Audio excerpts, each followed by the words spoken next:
할렐루야. 오늘 4월의 마지막 날, 내일부터는 5월, 우리가 보통 말하는 가정의 달이 시작됩니다. 가정의 달을 앞두고 제가 자라온 가정이 어땠었는가, 저희 부모님이 저를 어떻게 키우셨는가 쭉 생각을 해본 가운데 제가 아버님한테 매맞은 일이 기억나더라고요. 여러분, 그렇다고 매 맞으면서 자란 아이다 오해는 마시기 바랍니다. 딱 한 번이에요. 딱 한 번 아버님한테 매 맞은 일이 있습니다. 초등학교 4학년, 5학년 때로 기억이 되는데 한 번 아버님께서 저를 불러서 심부름을 시키십니다. 무슨 심부름이었는지 지금 그 내용은 기억이 나지 않지만 하여튼 제가 심부름을 시키셨습니다.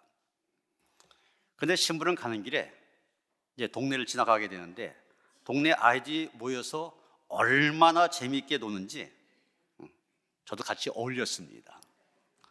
그러다 보니까 저녁 때가 되고 심부름 못하고 그냥 집에 돌아왔습니다. 아버님이 제게 묻습니다. 너 심부름 시킨 거 어떻겠냐? 제가 노는 일에 정신 빠져서 깜빡했던 거죠. 웃으시는 분들이 많이 계시는데 아마 어려서 그런 경험들 다 있으셨던 것 같습니다. 근데 이런 경험, 어려서만 그런 것이 아니죠. 지금도 많은 사람들이 그렇게 살아갑니다. 다시 말해서 하나님께서 이 땅에 우리를 보내실 때는 우리를 향한 하나님의 계획이 있고 또 우리에게 사명과 목적을 주셔서 보내시는데 우리가 세상 재미에 빠지다 보니 깜빡하며 살아가는 것입니다. 오늘 우리가 읽을 말씀은 예수께서 아버지 하나님으로부터 어떤 심부름을 하러 이 땅에 오셨는지, 그 예수께서 이 땅에 오신 목적이 무엇인지에 대해서 얘기하고 있습니다. 본문 10절에 보면 예수님이 자신이 이 세상에 오신 목적 이렇게 말씀하고 계십니다. 도둑이 온 것은 도둑질하고 죽이고 멸망시키려는 것뿐이요 내가 온 것은 양으로 생명을 얻게 하고 더 풍성히 얻게 하려는 것이라. 예수님은 자신의 목적을 선명히 말씀하시기 위해서 도둑이 온 것과 비교합니다. 도둑이 온 목적이 무엇이냐? 무슨 목적을 갖고 도둑이 오느냐? 도둑질하기 위해서 온다. 죽이기 위해서 온다. 말씀하십니다. 마찬가지로 악한 마귀, 흑암의 세력은 도둑질하고 죽이고 멸망시키기 위해서 옵니다. 어떤 신혼부부가 있었는데 자기들의 힘으로는 도저히 구할 수 없는 인기쇼의 입장권 2장을 우편으로 받았습니다. 누구로부터 왔다 이런 건 없고 그 봉투에 쪽지 하나가 동봉되어 있었는데 거기에는 누가 보냈나 알아맞혀 봐요, 요 글만 적혀 있는 겁니다. 보낸 사람이 누구일까 아무리 생각해봐도 머리에 떠오르질 않습니다. 짐작조차 가는 사람이 없어요. 그래도 너무 얻기 귀한, 구하기 귀한 표다 보니까 두 사람이 극장에 가서 재미있게 쇼를 보고 집에 돌아왔습니다. 밤늦게 집에 돌아오니 신혼부부니까 각종 보석이라든지 값진 것들이 있을 거 아니에요. 이런 것들이 깡그리 사라져버린 것입니다. 그리고 부엌 탁자에 쪽지 한 장이 놓여 있었는데 이제 내가 누군지 알겠지, 이 한마디가 쓰여 있었습니다. 여러분, 사탄은 도둑입니다. 도둑도 아주 질이 나쁜 도둑입니다. 그래서 하나님께서 우리에게 주신 복을 훔쳐갑니다. 하나님이 주신 선물을 훔쳐갑니다. 하나님이 주신 인생의 의미를 훔쳐갑니다. 하나님이 주신 생명을 훔쳐갑니다. 하나님이 우리에게 주신 온갖 좋은 것들을 다 훔쳐갑니다.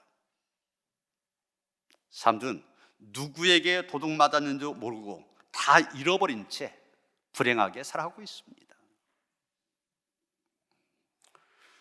오늘날도 도둑인 사탄에게 속아서 온갖 좋은 보물 쉽게 잃어버리고 비참하게 불행하게 사는 사람들 우리 주변에 많이 있습니다. 하나님의 영광스러운 형상을 잃어버리고 추한 사탄의 종이 되어 험한 삶을 살아가는 사람들이 있습니다. 사탄에게 건강을 잃어버리고 온갖 질병에 시달리며 사는 사람들이 있습니다.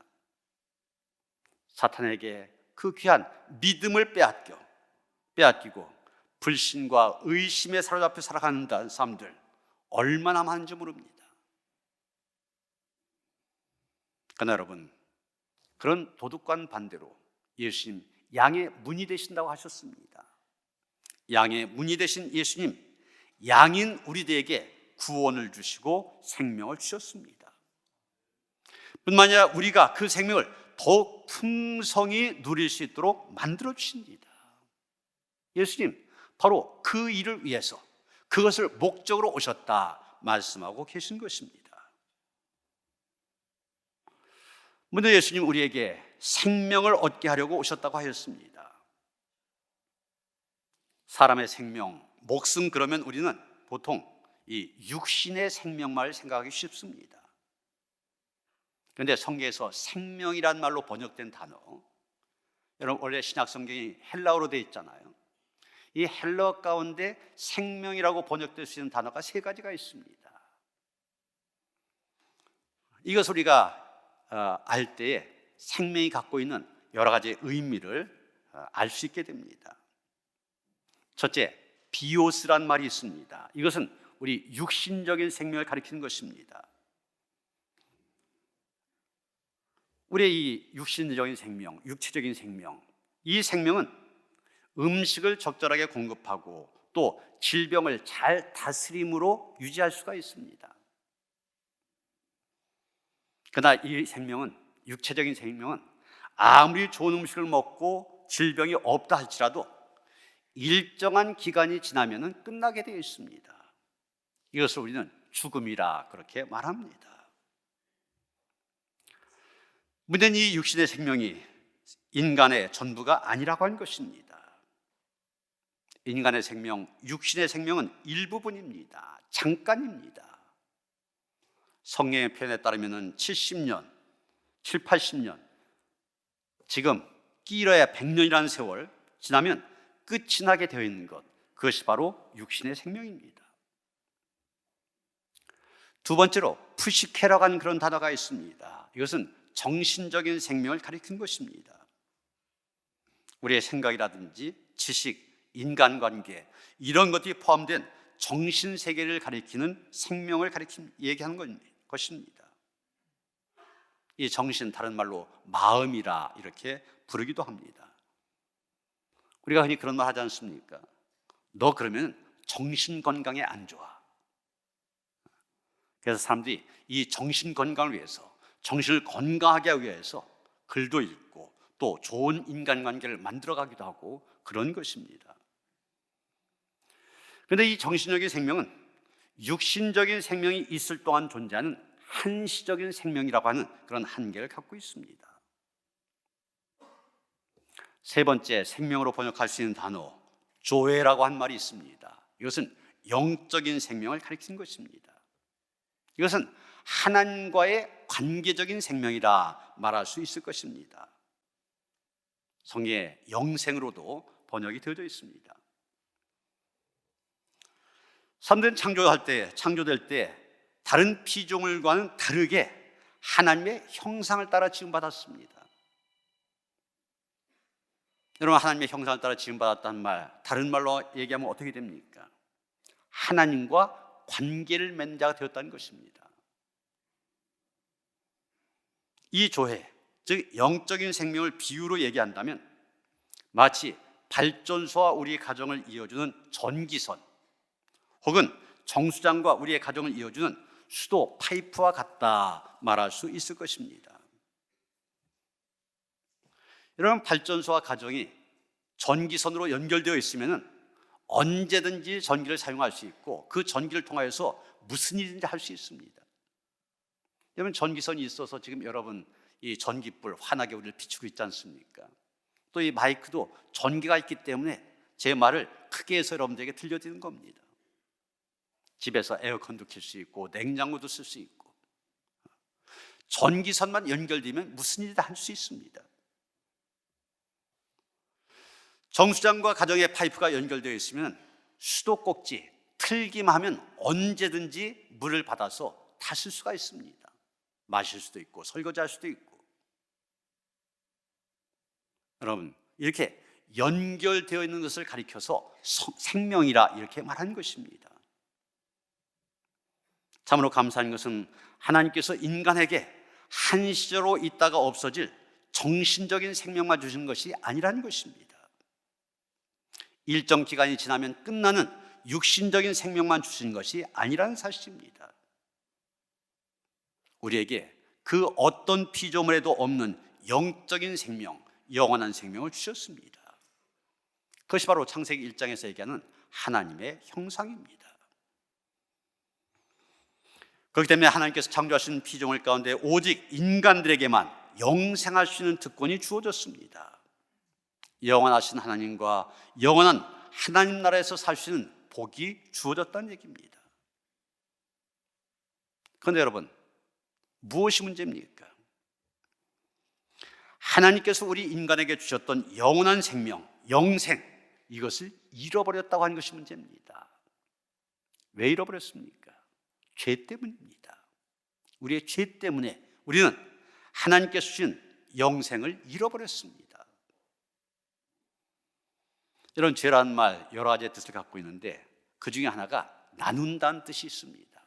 죄라는 말 가운데는 이사야 59장 2절에 보면은 오직 너희 죄악이 너희와 하나님 사이를 갈라놓았고 너희 죄가 그의 얼굴을 가려서 너희에게서 듣지 않으시게 함이니라, 이렇게 말하고 있습니다.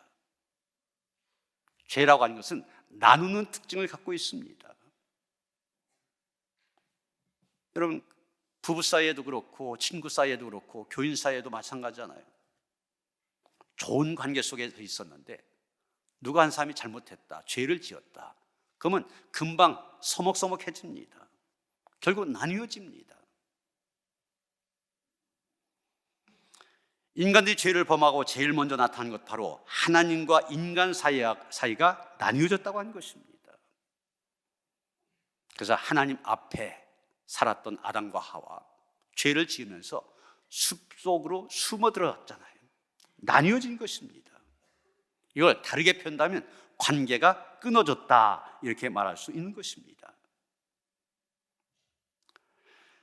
인간은 하나님의 형상을 따라 지음받은 존재이기 때문에 하나님과 연결되어 있어야 되는데, 그래서 하나님께서 주신 것을 공급받아 살 수 있는데 이 죄라고 하는 것이 들어와서 하나님과 우리 사이를 갈라놓았습니다. 하나님께 붙어있던 사람들 하나님께로부터 끊어지게 하였습니다. 마치 정수장과 가정에 연결된 수도관 도중에 끊어진 것과 똑같이 된 겁니다. 발전소와 가정에 연결된 전기선 끊어진 것과 똑같이 된 것입니다. 그러나 여러분, 파이프가 끊어졌는데 아무리 수도꼭지 틀는다고 해서 물이 나옵니까? 전기선이 끊어져 있는데 아무리 스위치를 킨다고 한들 불이 들어옵니까? 그러니 전기를 공급받지 못하다 보니 어두울 수밖에 없습니다. 물을 공급받지 못하다 보니 목마를 수밖에 없습니다. 여러분, 죄로 말미암아 하나님과의 관계가 끊어진 사람들의 상태가 이와 같습니다. 하나님과의 관계가 끊어지게 될 때 어둠 속에서 살아가게 되는 것이고, 물을 공급받지 못해 늘 목말라 하는 그런 삶을 살아갈 수밖에 없게 되는 것입니다. 그러니 열심히 일해서 돈 벌고 집 사고 세상 거 다 가진 것처럼 된다 할지라도 그 인생 마치 캄캄한 어둠 속에 사는 그런 인생과 같고, 물을 공급받지 못한 상태에 사는 그런 인생, 이런 그런 인생 무슨 소용이 있습니까? 그러므로 이 근본적인 문제, 죄로 말미암아 파괴되었던 하나님과의 관계, 하나님의 형상을 회복하지 아니하고는 그 행복이 아닙니다. 성공했다고 해도 성공이 아닙니다. 부유하게 되었다고 하지만 부유함이 아닙니다. 이 땅에 산 인생들이 모든 것을 갖고서도 근본적으로 하나님과 연결이 끊어지다 보니 파이프가 끊어진 것처럼, 전기선이 끊어진 것처럼 가져도 그들의 만족함을, 행복을 채울 수가 없게 된 것입니다. 그렇게 어둠 속에서 7, 80년 혹은 100년 살다가 인생이 끝나고 나면 결국 영원한 어둠의 자리로 떨어지고 만 것, 그것이 바로 우리의 인생입니다. 그런데 여러분, 오늘 본문에서 예수님은 뭐라고 말씀하십니까? 내가 온 것은, 예수님이 오신 것은 양으로 생명을 얻게 하고, 그렇게 말하고 있습니다. 예수께서 이 땅에 오신 것은, 예수께서 이 땅에 오셔서 십자가에서 죽으신 것은 양이 된 우리들로 하여금 생명을 얻기 위해서란 얘기입니다. 그런데 여러분, 왜 하필이면 우리 인간 양으로 비교하고 있습니까? 짐승 중에 가장 어리석고 가장 미련하고 우둔하고 자기 고집만 있고 앞길을 갈 길을 알지 못한 짐승, 그게 바로 양이기 때문입니다. 우리 인간이 그렇지 않습니까? 자기가 잘난 줄 알고, 자기가 다 한 줄 알고, 자기가 다 아는 줄 알고 덤벼든 게 바로 우리의 인생 아닙니까? 그러다가 넘어지고 자빠지고 얻어터지고 결국 양이 맹수에게 잡혀먹는 것처럼 잡혀 먹히는 것이 바로 우리의 인생입니다. 이렇게 예수님은 양된 우리 인간들, 전기선이 끊어졌기 때문에 전기를 공급받지 못한 것처럼, 수도 파이프가 터졌기 때문에 수도물을 공급받지 못한 것처럼, 죄 때문에 하나님으로부터 끊어져 있기에 행복이 무엇인지 알지 못하는 우리에게 행복을 주시고, 영원한 지옥에 떨어질 우리를 천국에 있게 하시며, 바로 그 일을 위하여 이 땅에 사람의 모습으로 오셨고 십자가에 못 박혀 죽으신 것입니다. 이것이 바로 오늘 본문이 얘기하고 있는 생명을 얻게 하려고 예수님이 오셨다, 이 말씀의 의미입니다. 그런데 오늘 말씀 보면 거기서 끝나지 않고 있습니다. 이어서 뭐라고 말합니까? 더 풍성히 얻게 하려는 것이라, 이렇게 말하고 있습니다. 예수님이 오신 첫 번째 목적이 죽은 자를 살리는 일, 즉 생명을 얻게 하는 일이라면 두 번째 목적은 무엇이냐? 예수 믿고 구원받은 우리들로 하여금 더 풍성한 삶을 살게 하기 위해서라는 것입니다. 우리는 예수 믿고 구원받음을 믿기 때문에 이 자리에 있습니다. 예수 믿고 구원받는 것 중요합니다. 다시 말해서 지옥 갈 백성 천국에 가게 하는 것 중요한 일입니다. 그러나 예수 믿고 구원받은 사람들이 그 천국에 갈 동안에 이 땅에서 어떤 삶을 살아가느냐, 이것도 중요합니다. 그 삶은 풍성한 삶이 되어야 된다는 것입니다. 영어로 풍성 이렇게 말할 때 어번던스 이런 말을 쓰고 있는데, 라틴어의 두 가지가 합쳐져서 만들어진 합성어입니다. 어부와 언데어 두 가지 합쳐진 말인데, 원래 그 뜻은 파도를 일으키다, 흘러 넘친다, 이런 뜻을 갖고 있습니다. 헬라어로 풍성 그러면 페리소스 이런 말을 쓰고 있는데 보통 수학적인 의미로 쓰여지고 있습니다. 마태복음 14장에 나오는 오병이어 사건, 여기에서 이 의미를 잘 보여주고 있습니다. 오병이어로 5,000명을 먹이시고 남은 조각이 12광주리가 됐다. 바로 이 말씀을 할 때 이 단어가 쓰여지고 있습니다. 다시 말해서 먹고도 남는 것, 이것이 바로 풍성함입니다. 우리가 단지 구원받는 것으로 그친 것이 아니라 풍성한 삶, 흘러 넘치는 풍성한 삶이 있음을 말씀하고 계신 것입니다. 제가 새신자들 처음으로 예수 믿겠다고 교회 나온 그런 분들 면담한다든지 신방할 때 꼭 한 말이 있습니다. 이 신앙생활이라고 하는 것은 억지로 해서는 안 된다. 신앙생활을 통하여서 삶의 힘을 얻고 활력을 얻을 수 있어야 된다. 그러려면 은혜를 받아야 된다. 은혜 받기까지는 더 노력해야 된다. 그런 얘기를 합니다. 여러분, 예수 믿음으로 인하여서 우리의 삶이 더 풍성해져야 됩니다. 차고 넘쳐야만 됩니다. 이런 의미를 가장 잘 묘사한 것이 바로 시편 23편입니다. 오늘 교회력에 따른 시편의 본문이 이 시편 23편이기도 하고, 그래서 오늘 교동문으로 우리가 함께 읽었던 그런 말씀입니다. 뭐라겠습니까? 여호와 나의 목자시니 내게 부족함이 없으리로다. 그가 나를 푸른 불 아래 누이시며 쉴만 물가로 인도하신도다. 이 시편 23편을 잘 설명하신 분이 있습니다. 자기가 실제로 목자 생활을 했던 필립 켈러라고 하는 분인데, 이런 식으로 설명하고 있습니다. 이 양이라고 하는 동물은 쉽게 눕질 않는데요, 적어도 4가지의 조건이 충족되지 않으면 절대로 눕지 않는 게 이 양이랍니다. 그 4가지 조건이 뭐냐? 첫째, 양은 겁이 많아서 내가 모든 두려움에서 자유롭다고 생각되지 않으면 결국 누려고 하지 않는다는 것입니다. 어떤 조그만 위협이 있다면 절대 눕지 않는데.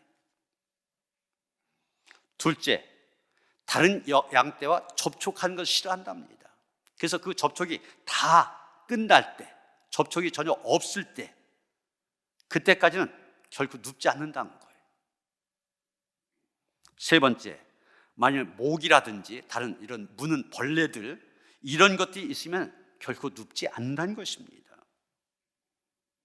끝으로 먹어야 되겠다 그런 생각이 들면 또 절대로 눕지 않는다는 것입니다. 이런 4가지 무엇을 말합니까? 두려움, 긴장, 성가심, 굶주림, 이것을 말하는데, 이 4가지로부터 자유하는 것, 이것이 없이는 절대로 양도 눕지 않는다고 하는 것이죠. 우리 인생도 마찬가지 아닙니까? 두려움, 긴장, 성가심, 굶주림, 여기에서 자유하지 않으면 우리는 절대로 풍성한 삶을 살 수가 없습니다. 그런데 성경은 오직 양의 문이 되신 예수님만이 일을 할 수 있다고 말씀하십니다. 주님께서 우리에게 주신다는 것입니다. 이 풍성한 삶, 주님께서 주신다는 것입니다. 사도 바울 역시 에베소 3장 20절에 보면 이렇게 말하고 있습니다. 우리 가운데서 역사하시는 능력대로 우리가 구하거나 생각한 것이나 생각한 모든 것에 더 넘치도록 능히 하실 이에게, 이렇게 말하고 있습니다. 주님은 우리의 구하는 것이나 생각한 것에 더 넘치도록 베풀어 주신다는 것입니다. 그래서 주 안에서 양된 우리가 생명을 얻고 더 풍성히 얻을 수 있는데, 이것을 오늘 본문은 양의 문으로 들어가는 것으로 표현하고 있습니다. 7절 보면 예수님 나는 양의 문이라고 말씀하셨고, 또 9절 보면 내가 문이니 누구든지 나로 말미암아 들어가면 구원을 받고 또는 들어가며 나오며 꼴을 얻으리라 말씀하십니다. 문이 되시는 예수님을 통해서만 우리에 들어갈 수 있음을 말씀하고 계시는 것입니다.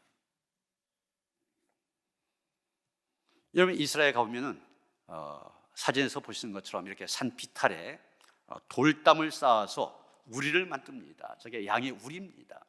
그런데 한 군데만 이렇게 입구가 되어 있죠. 저기에, 저 입구에 목자가 지키고 서 있습니다. 그래서 목자를 통하지 않고는 저 우리에 들어갈 수도 없습니다. 나올 수도 없습니다. 저것을 양의 문이라고 얘기하는데, 예수님께서 내가 양의 문이라고 하신 말씀, 바로 이런 배경 속에서 이해를 해야만 됩니다. 본문 9절에 보면 예수님 양의 문이라고 한 말, 그 의미를 2가지로 말씀하고 계십니다. 첫째로 예수님은 누구든지 들어갈 수 있는 양의 문이라는 것입니다. 누구든지 나로 말미암아 들어가면 구원을 받고 그랬지 않습니까? 누구든지. 이 말은 주님의 사랑과 은혜와 도우심을 필요로 하는 사람은 제한이 없다는 얘기입니다. 누구든지라는 얘기. 이 누구든지의 은혜를 깨달은 사람, 간격을 가지고 신앙생활 잘할 수가 있습니다. 여러분, 주님은 우리가 얼마나 배웠느냐, 학식 또는 건강, 지위, 소유, 이것과 상관없이 누구든지 초청하십니다. 누구든지 양의 문이 되신 주님께 들어가기만 하면 만족과 기쁨과 평안을 경험할 수 있고, 목자가 되신 주님의 인도와 보호를 경험할 수 있습니다. 사도 바울은 고린도서 5장 17절에서 그런즉 누구든지 그리스도 안에 있으면 새로운 피조물이라 말씀하셨습니다. 요한복음 3장 16절을 보면 하나님이 세상을 이처럼 사랑하사 독생자를 주셨으니 이는 그를 믿는 자마다 멸망하지 않고 영생을 얻게 하려 하심이라 말씀하고 계십니다. 누구든지, 이것이 바로 하나님의 구원의 약속입니다. 이 누구든지의 도리를 깨닫게 되면 이미 구원받은 우리 역시 또 다른 사람들에 대해서, 내가 다른 사람, 나와 다른 사람, 그 역시 누구든지에 속하지 않습니까? 그에 대해서 열린 마음을 갖게 됩니다. 두 번째로, 나로 말미암아 들어가면 구원을 받고, 이렇게 말하고 있습니다. 분명 누구든지 올 수가 있습니다. 그렇지만 반드시 주님을 통해서 들어가야만 합니다. 가만히 보면 사람들 다양한 방법으로 구원의 문을 찾아서 두드리고 있습니다. 어떤 사람은 돌을 닦음으로, 어떤 사람은 참선을 통하여, 명상을 통하여서, 또는 고행을 통해서, 자연을 섬김으로 구원의 문을 열심히 두드립니다. 그러나 거기에선 결코 구원의 문 열리지 않습니다. 오직 예수 그리스도만이 양의 문, 구원의 문이기 때문에 예수 그리스도를 통과해야만 구원을 받을 수 있는 것입니다. 누구든지 올 수 있지만 그러나 예수님께 와야만 하는데, 이것이 우리 기독교에서 말하는 구원의 배타성입니다. 사도행전 4장 12절 보면 이렇게 말합니다. 다른 이로서는 구원을 받을 수 없나니 천하 사람 중에 구원을 받을 만한 다른 이름을 우리에게 주신 일이 없음이라. 예수님이 요한복음 14장 6절에서도 또 말씀하십니다. 내가 곧 길이요 진리요 생명이니 나로 말미암지 않고는 아버지께로 올 자가 없느니라. 오늘 보면 8절 9절도 그렇게 말하지 않습니까? 나보다 먼저 온 자는 다 절도요 강도니 양들이 듣지 아니하였느니라. 내가 문이니 누구든지 나로 말미암아 들어가면 구원을 받고 또 들어가며 나오며 꼴을 얻으리라. 이렇게 예수님을 통하여 구원받은 사람, 예수님의 인도하심을 따라 푸른 풀밭과 쉴만 물가에서 풍성한 생명과 풍성한 삶을 누리게 됩니다. 그러기에 자나깨나 우리가 의지해야 될 분 오직 예수님뿐입니다. 양의 문이 되신 예수님, 그분 안에서 참 생명, 참 풍성함을 누리는 그런 성도들의 아름다운 삶이 되어지시기를 주님의 이름으로 축원합니다. 하나님, 구원의 문 열려 있는데 그 문으로 들어오게 하시니 감사드립니다. 예수 안에서 참 생명, 풍성한 삶을 누리게 하여 주시옵소서. 한 번뿐인 인생 풍성함으로 후회 없는 삶이 될 수 있도록 축복하시옵소서. 예수 그리스도 이름 받들어 기도하여 싸움나이다. 아멘.